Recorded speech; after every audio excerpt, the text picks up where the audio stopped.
এই গল্পটা তাদের, যারা আখিরাতকে ঠাট্টা মনে করত। এটা সূরা ওয়াকিয়ার কথা। আজ থেকে 1400 বছর আগে মক্কার একদল মানুষ এই প্রশ্নটিকেই তুচ্ছ জ্ঞান করেছিল। তারা বলতো, এই প্রশ্ন এ তো হাস্যকর। আমরা যখন পচে গলে মাটি হয়ে যাব, আবার জীবিত করা হবে?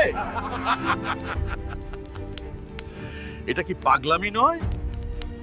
কিন্তু তারা জানতো না, তাদের এই উপহাসের জবাব দেওয়ার জন্যই মহাকাশ থেকে নাজিল হতে যাচ্ছে এমন এক বাণী, যা কেবল তাদের নয়, কিয়ামত পর্যন্ত আসা প্রতিটি মানুষের হৃৎপিণ্ড কাঁপিয়ে দেবে। এমন এক সত্য যাকে অস্বীকার করার সাধ্য কারো নেই।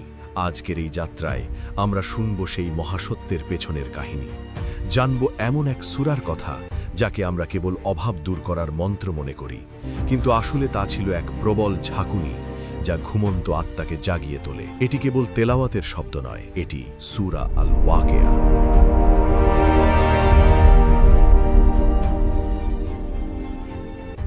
আমাদের সমাজে একটি কথা খুব প্রচলিত, ঘরে অভাব, সূরা ওয়াকিয়া পড়ুন। মাদ্রাসার ছাত্র থেকে শুরু করে সাধারণ মানুষ অনেকেই জানেন যে সূরা ওয়াকিয়া হল রিজিক বাড়ানোর সূরা। আল্লাহ এর বরকতে অভাব অনটন দূর করে দেন, এ কথা সত্য। কিন্তু আমরা কি কখনো ভেবেছি এই সূরাটির আসল পরিচয় কি? আল্লাহ কেন এই সূরাটি নাজিল করেছিলেন?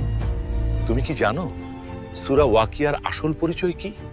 মানুষ বলে আল্লাহ এর বরকতে অভাব অনটন দূর করে দেন।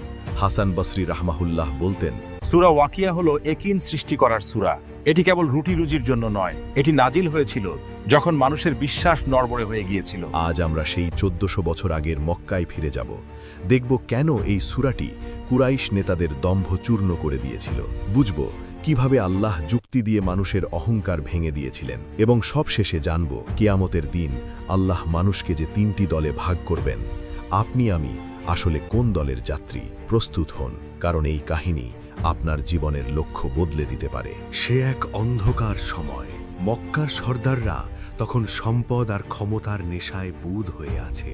আবু জাহেল, উতবা, সাইবাদের মতো নেতারা মনে করত তাদের এই সম্পদ, এই ক্ষমতা, এসবই চিরস্থায়ী। তাদের ধারণা ছিল মানুষের মর্যাদা কেবল তার অর্থবিত্ত দিয়ে মাপা হয়। এই সম্পদ, এই ক্ষমতা, এগুলোই আমাদের শক্তি। মর্যাদা তা তো ধনীদেরই প্রাপ্য।